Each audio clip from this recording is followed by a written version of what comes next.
Por favor, olviden el título, ya, se me olvidó cambiarlo. Ok, pero durante esta clase, ya donde esta última parte, vamos a ver lo que tiene que ver con enfermedades ya, o otro tipo de patologías asociadas justamente a fallas de regulación del ciclo celular. Okay. Ya vamos a ver fallas asociadas a regulación del ciclo celular.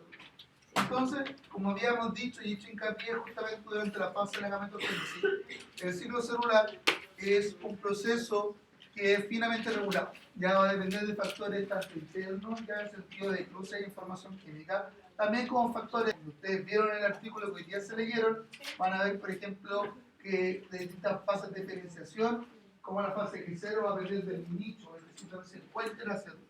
¿Ya? Entonces, durante esta fase vamos a hablar acerca de una enfermedad que es súper común, entre comillas, en los organismos, no solamente en los seres humanos, sino que en la mayoría de los organismos, que es el cáncer. ¿Ya? Entonces, la pregunta es, ¿qué es el cáncer? ¿Cuál es la causa del cáncer? ¿Existe algún tipo de relación? ¿Qué es lo que tengo que hacer yo para que no me dé cáncer? ¿Cachai? ¿O qué es lo que yo estoy haciendo para que me dé cáncer? ¿Cachai? Este tipo de cosas son las dudas que continuamente tiene toda la gente.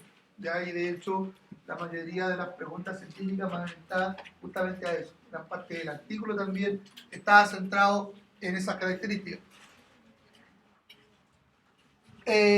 Sintomáticamente, por decirlo de una manera, ya, o el cáncer es una falla en los mecanismos asociados a la regulación del ciclo celular.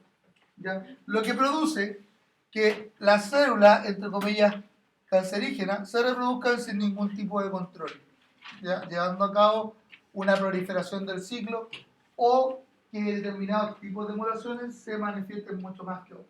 ¿Ya? Como habíamos dicho, estos tipos de cáncer y cómo vamos a ver depende de varios factores distintos.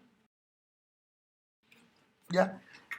En Chile, ya, en nuestro país, los tipos más frecuentes de cáncer son los que están resumidos acá, tanto para niños como para las niñas. Los niños, un 26,9% cáncer de todos los cánceres son cáncer de estómago, un 20,9% de próstata, así que a cuidarse. Ahora ya no es tan invasivo el examen de próstata, así que para los chicos no es necesario que tengan tanto miedo.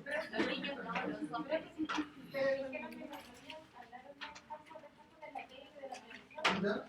Y el médico dijo que yo a algunos les daba miedo porque decían que dolía. Y dijo que lo único que dolía un poco era el orgullo. Pero nada.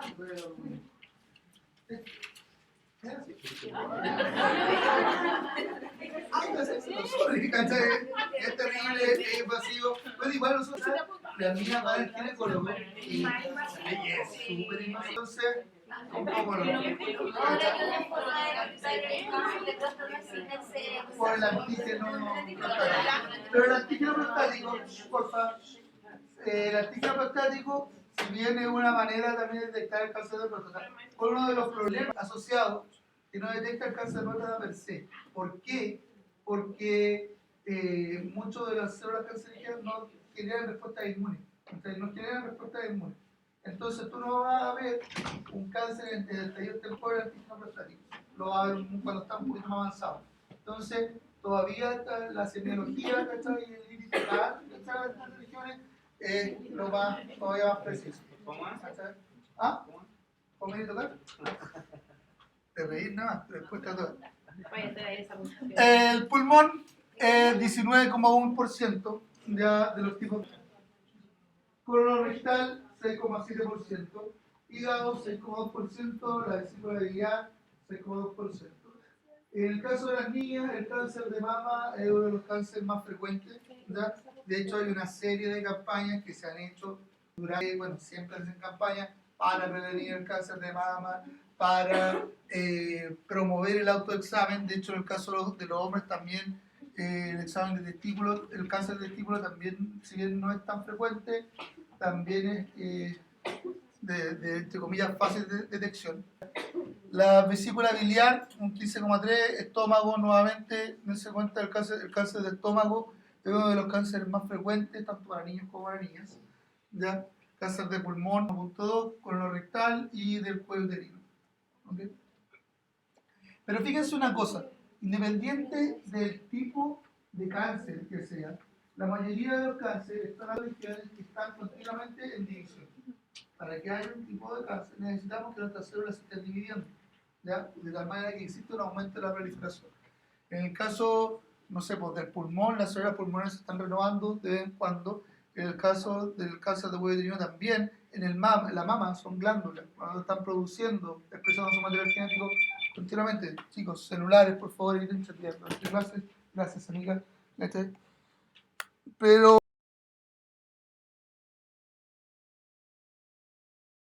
¿de qué se diferencia de los tumores benignos, entre comillas, con los malignos? Este ejemplo de los determinadas estructuras.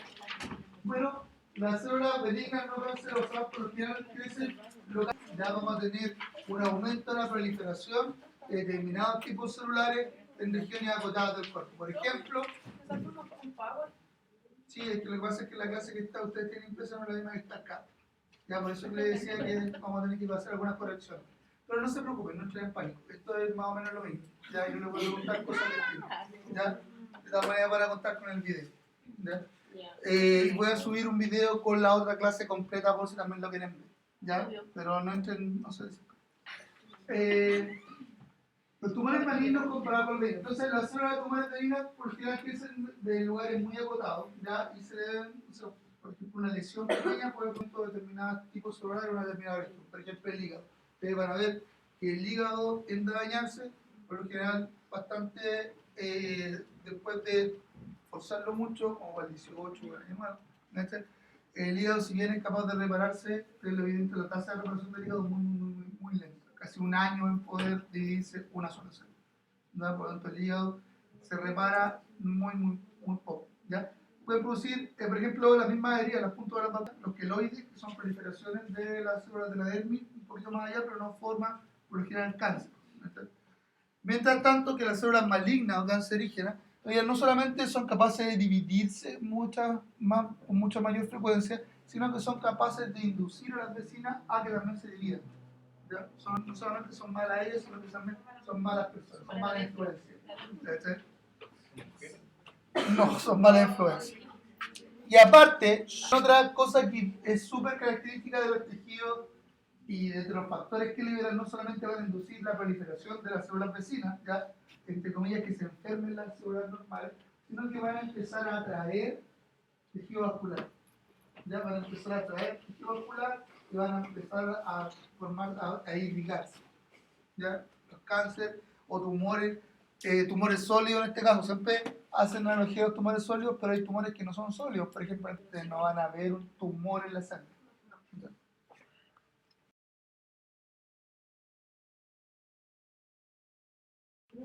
¿Sí?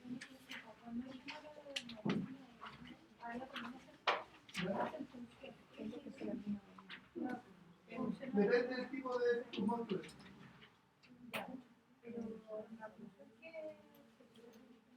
Ya. Uno de los primeros pasos, y tiene que ver con esto, vamos a ver aquí. Aquí está. Mira, lo que diferencia a un tumor maligno con un tumor benigno primero es la biopsia. Buscan marcadores moleculares de determinados tipos de cáncer. ¿Ya?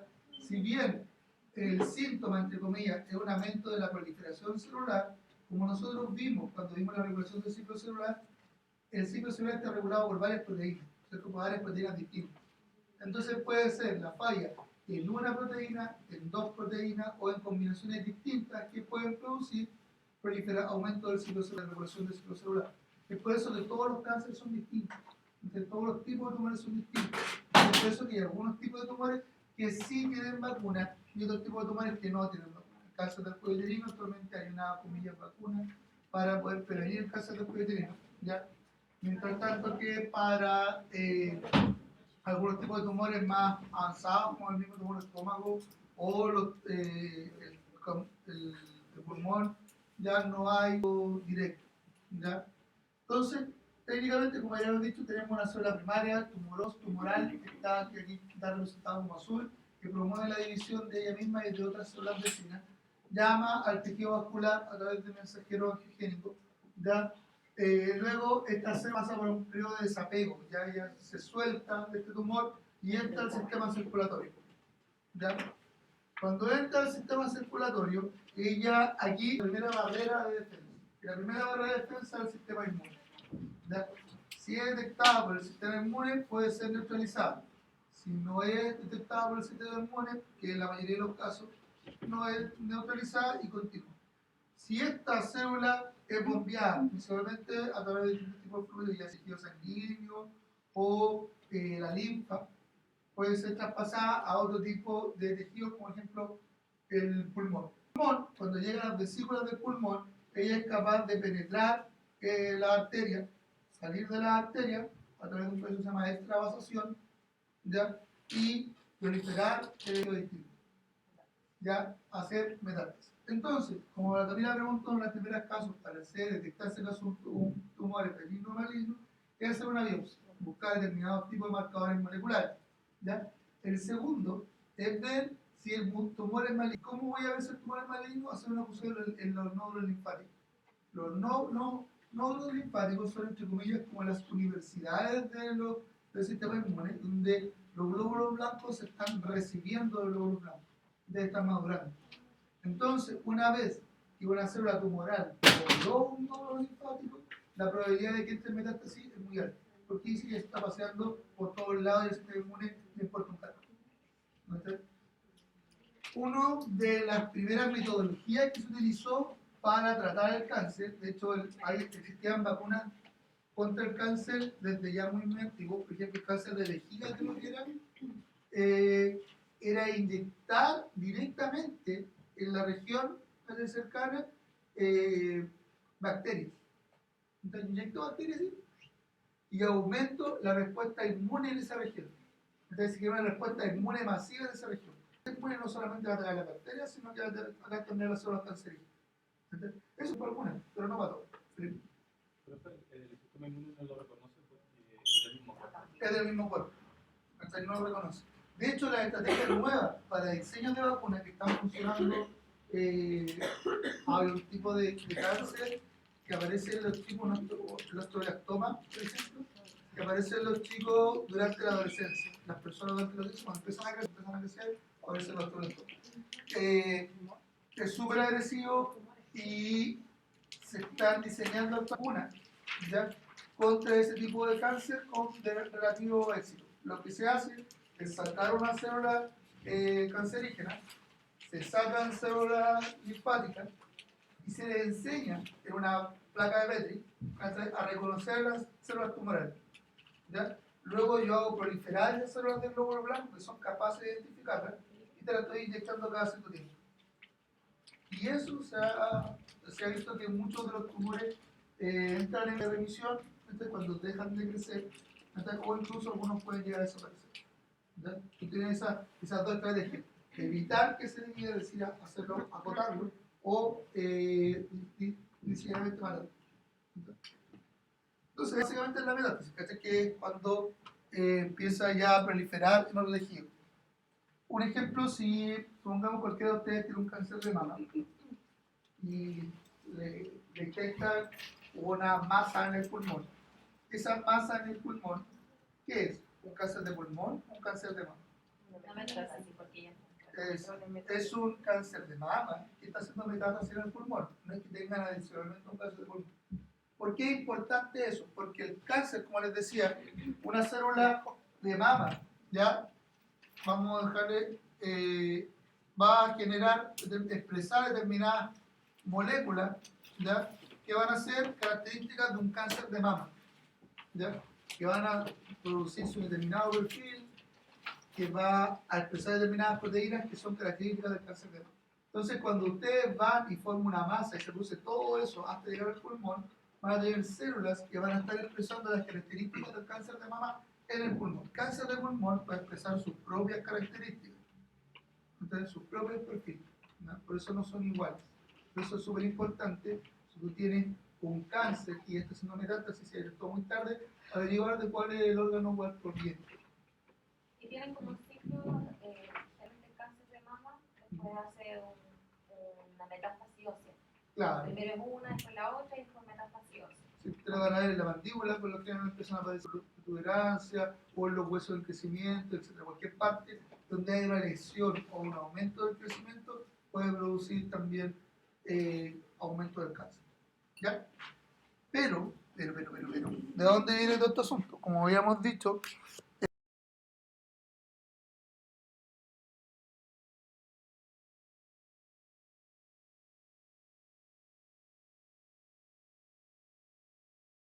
estas cosas provienen de mensajería, asociada con la expresión de determinados genes. Entonces, nosotros vamos a tener determinados genes que son capaces de verse afectados y que van a de regular de cierta manera la división celular. ¿Ya? Entonces, los distintos factores que pueden producir cáncer son todos aquellos factores que pueden efectivamente producir una alteración en los genes. ¿Ya? Nosotros vimos el video de la luz B, ¿no? Ya lo vamos a ver para terminar el curso, ¿ya? Para que quede el asunto del cáncer. Entonces, distintos tipos de sustancias químicas, virus, ya como es el caso más común del papiloma humano que es capaz de producir cáncer, ¿ya? Radiaciones, cualquier tipo de cosas que produzcan tipo de mutación. Ya vimos que la radiación producía los dímeros de elimina en algunos casos o algunas modificaciones de base, etc. ¿Ya? Todas aquellas que no se pueden. Entonces, bueno, los cánceres involucran no solamente un tipo de mutación, y por eso es que es difícil de detectar, tiene vacunas, terapias génicas, etc. Porque implica varios tipos de señales, distintos tipos de señales. ¿Ya? Y como les decía, cada perfil de señales va a corresponder a cada tipo de cáncer que esté expresando. ¿Ya? Aquí vamos a ver las distintas fases que hablaba su compañera de la proliferación del cáncer. Primero vamos a tener una mutación inicial, se produce un crecimiento benigno y si estas células están lo suficientemente acotadas, ustedes las pueden remover. Ya de hecho van a ver el tipo del estómago. Por lo general, cuando un cáncer acotado todavía no ha entrado en fases posteriores, ustedes pueden sacar segmentos del estómago sin producir ningún problema. ¿Ya? Las intervenciones quirúrgicas para sacar el tipo de tumores por lo general son complicadas y en muchos casos no son recomendadas porque si ustedes durante un procedimiento rompen esto o no está suficientemente acotado, ustedes durante el mismo procedimiento pueden hacer que las células salgan. O sea, tiene cáncer, pero ni siquiera con una resonancia que tiene entre el hígado, la bilis, parte de la vena cava y lo van para la casa. Claro. En ese caso, el tipo de cosas que es radiación, o en algunos casos no se hace química. Yo trabajo haciendo esto. Entonces, lo que se hace es hacer un tratamiento para poder achicar el tumor y así poder entrar a la zona, extraer el tumor en su menor expresión y estamos todo el rato con anatomía patológica. Pero dice cuánto nos exponemos por la derecha, cuánto nos exponemos por la izquierda, hasta dónde podemos llegar. La idea técnicamente de los procesos de quimioterapia, la que está anunciada justamente a este proceso de reducción o achicamiento o incluso estabilización del tumor, ¿ya? Tienen que ver con que van a afectar a todas aquellas células que están en división. Entonces tú vas a ver una persona que está en quimio, ¿ya? Y una persona que va a matar todas las células que están en división. La piel, claro, no va a discriminar. La única. ¿Por qué las células cancerígenas se ven más afectadas? Es porque las células cancerígenas están viviendo más rápido. Entonces van a ser más, entre comillas, van a ser más afectadas por estos tratamientos que son más agresivos. ¿Ya? Y es justamente esta la segunda parte, donde se produce la mutación, la extravasación y la agresividad, tiene que ver con la frecuencia en que el tumor es capaz de liberar estas células cancerígenas al medio o atacar a las vecinas, como en el caso del pariente de la Vanessa, en donde lamentablemente las células tienden a ser bastante agresivas y a proliferar más. Hay tumores particulares que todavía no se sabe bien por qué ocurren o incluso pueden migrar entre estas dos fases, entre crecimiento y casi invasión, crecimiento, casi invasión, a veces debe desaparecer. Un ejemplo de eso es el glioblastoma. El glioblastoma es el típico tumor cerebral que ocurre, ¿ya? Bueno, tumores cerebrales de varios tipos. El glioblastoma tiene que ver con la inflamación de la glía y producción de un aumento de la glía en determinadas regiones del cerebro. Y el glioblastoma todavía no se sabe cómo ocurre, pero puede aparecer y puede desaparecer. ¿Verdad? Sin ninguna característica adicional. Y te dicen que espera una cantidad de años, y si en, no sé, unos 3 años, 3 a 5 años, ¿verdad? Y en 5 años el tumor no vuelve a nacer, se considera como en recesión y se le mantiene haciendo control, pero no hay, se considera entre comillas curado del tumor. Por eso es que en muchos casos de, no sé, se consideran como entre comillas milagrosas las sanaciones de los tumores y glioblastoma. Bueno, técnicamente no es así porque estadísticamente el asunto vuelve a formar y eso no es tan milagroso. ¿Ya? Vamos a hablar de protooncogenes y oncogenes. Los protooncogenes son genes, obviamente, que están encargados del control del ciclo celular. ¿Ya? Lo que hacen los protooncogenes, vamos a ponerlo acá, ya ustedes, bueno, conocen las señales de conocimiento. Miren, fíjense, factor de crecimiento, receptor, enzima señalizadora. ¿Qué tipo de mecanismo de transmisión de mensajero es ese? ¿Ah? Preparación para examen, pregunta de prueba. ¿De qué naturaleza tiene ese receptor, esa molécula señalizadora? ¿Es hidrofóbica, hidrofílica? Mecanismo por segundos mensajeros. Tiene un receptor de membrana que une a un mensajero que va a transmitir. Entonces, este protooncogen, ya es la porción del gen que está regulando la síntesis de este gen oncogénico que está ahí durmiendo. Producto de una mutación, el gen se activa y se vuelve oncogen y se convierte en una célula tumoral. ¿Ya? En condiciones normales, el protooncogen está siendo inactivado, ¿ya? Y está regulando el crecimiento normal. Cuando ese gen se ve mutado, se transforma en un oncogen y produce justamente la expresión de la división de las células. Promueve la generación de división. Y bien, fíjense, los protooncogenes, CDK 4 y 2. Nuestra amiga CDK, que la habíamos visto por alta paciencia de la mitosis, y vimos que eran capaces de regular el ciclo celular, que están asociados principalmente a cáncer de vejiga y mama. Ya las desregulaciones. Por eso es que se consideran como protooncogen cuando están expresándose de manera normal, regulando el ciclo celular. Las ciclinas, ya, ciclinas, también otras amigas que hemos visto que están emparentadas con estas otras amigas, se van a CDK y tienen que ver con los tumores de pulmón y esófago. Y las CEMIC, proteínas que creo que nosotros vimos durante lo que tenía que ver con transcripción y traducción a material genético. CEMIC son moléculas encargadas justamente del reclutamiento de la RNA polimerasa, ya se considera como un factor de transcripción, asociado a linfoma, pulmón y leucemia. ¿Ya? Y así la lista es súper más larga, de hecho la corté esas 3 cosas que eran las que nosotros habíamos visto durante la clase. ¿Ya? Y para terminar, quería mostrarles